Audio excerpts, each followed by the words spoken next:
ang nasawi at 3 pa ang hinahanap sa tumaob na bangka sa San Marcelino, Zambales. Ang mga biktima papunta raw sana sa meeting para sa 4 Ps. Lumalabas sa investigasyon na pang-5 tao lang dapat ang bangka pero 13 ang nakasakay. Live mula sa San Marcelino, Zambales. Nasa frontline ng balitang yan, si Mobile Journal Alexis Ebue. Alexis, kumusta ang rescue operations dyan? Lalo't ngayong masama ang panahon.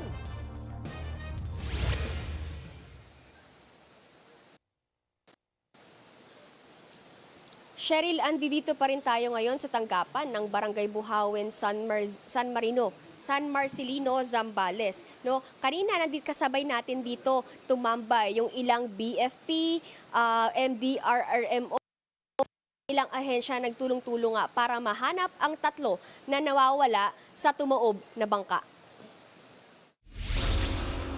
Sinuong na mga rescuer ang masungit na panahon sa Lake Mapanuepe sa San Marcelino, Zambales. Pakay nilang hanapin ang 3 pasaherong nawawala matapos tumuob ang isang bangka sa lawa. 6 naman ang kumpirmadong nasawi kabilang ang 2 bata. Pawang mga indigenous people na Aita ang mga biktima.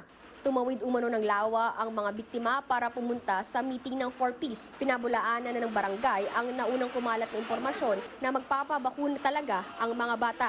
Sa inisyal na investigasyon, bukod sa masamang panahon ay overloaded o sobra ang sakay ng mga bangka kaya ito tumaob. Ganitong klasing bangka ang tumaob kahapon dito sa Mapanueque Lake. Sakay nito ang 13 indigenous people. Ayon sa Philippine Coast Guard, 5 lang dapat ang sakay ng ganitong maliliit na bangka. 4 naman ang nakaligtas, kabilang ang operator ng bangka. Kwento niya, maayos pa ang lagay ng panahon nang umalis sila sa daungan. Pagdating namin sa gitna, ma'am, yun na. Nasalubong na kami ng hangin at alon. Kaya yung bangka namin na sinakyan, nakargahan ng tubig. At namatay na yung makina. Nung namatay na yung makina, yun na, lumala na, talagang nakargahan na. Matinding panlulumo ang naramdaman ng tsuhin sa isa sa mga pinaghahanap pa. Isa raw siya sa unang sumaklolo sa bangkang tumaob. Talagang talagang nakakalungkot po ma'am talaga. Dahil yun po gano'n na pangyayari na hindi naasahan talaga yung pangyayari. Kaya ano man ang gagawin, ay ganun na nangyari, tanggapin talaga. Sanib puwersa naman ang iba pang ahensya para mahanap pa ang mga nawawala.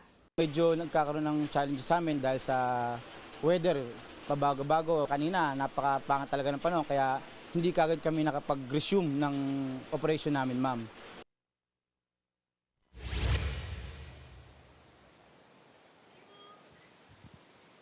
Cheryl, sa 6 ng umaga ang search, rescue and retrieval operation ng mga ahensya na nagtulong-tulong dito at natapos ito pansamantala negatibo ang resulta. Ulit ito ipagpapatuloy sa kaparehong oras. Ayon naman sa barangay, nag-usap-usap na daw ang mga kagawad dito para tulungan ng ang ilang mga nasawi. Yan muna ang latest. Cheryl, balik sa'yo. Maraming salamat, Mobile Journal Alexis Ebue. Mga kapatid, Cheryl Cosim po, mahalaga ang pag-share mo nito ngayong naglipa na ang mga fake news. Mag-follow at mag-subscribe sa social media pages ng News 5 para sa mahahalagang balita at updates.